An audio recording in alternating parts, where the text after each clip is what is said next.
A near-death experience is a profound personal experience associated with death or impending death which researchers claim share similar characteristics.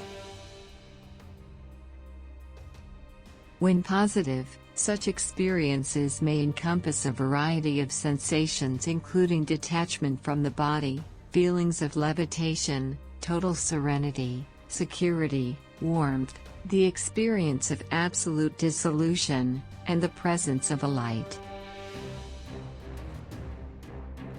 When negative, such experiences may include sensations of anguish and distress.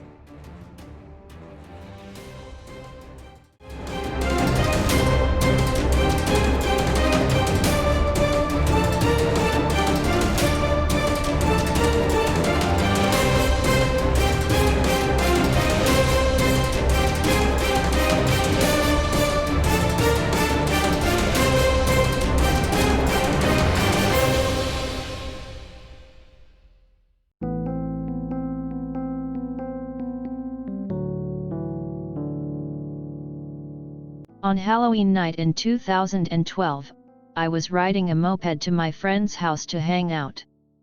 I lived in a very small town and the fastest posted speed limit sign was 35 miles per hour. I was at a stoplight when the light turned green, so I started to go. All of a sudden, I was hit by a Cadillac CTS sedan going just over 40 miles per hour that had run a red light. This caused a serious injury accident since I was on a moped. I was airlifted to a level 1 trauma hospital. I bled out in the helicopter. Once I arrived at the hospital, the emergency room doctor performed a clamshell thoracotomy. I remember feeling very peaceful as I walked through the flaps of a massive, bright white tent. Inside the tent, it was full of light and happiness. There was every kind of animal walking around in harmony with humans. All of the humans were younger. Nobody looked older than 30 years old. Everybody was jovial and laughing. It was a place that I had never been before and I didn't want to leave. I looked to my right and saw a young man in military fatigues. I thought to myself, I know him. That's my grandfather. He was so young and I had never seen him like that. My grandfather was seated and told me to sit next to him. I gladly came over and sat down. We started talking. We talked for what seemed like hours upon hours. I specifically remember stressing that my legs are in so much pain and I'm fearful I will never walk again. My grandfather assured me that my legs would be all right. I always respected and trusted my grandfather, and at that point I knew I would be okay. Then I started hearing a female voice calling my name.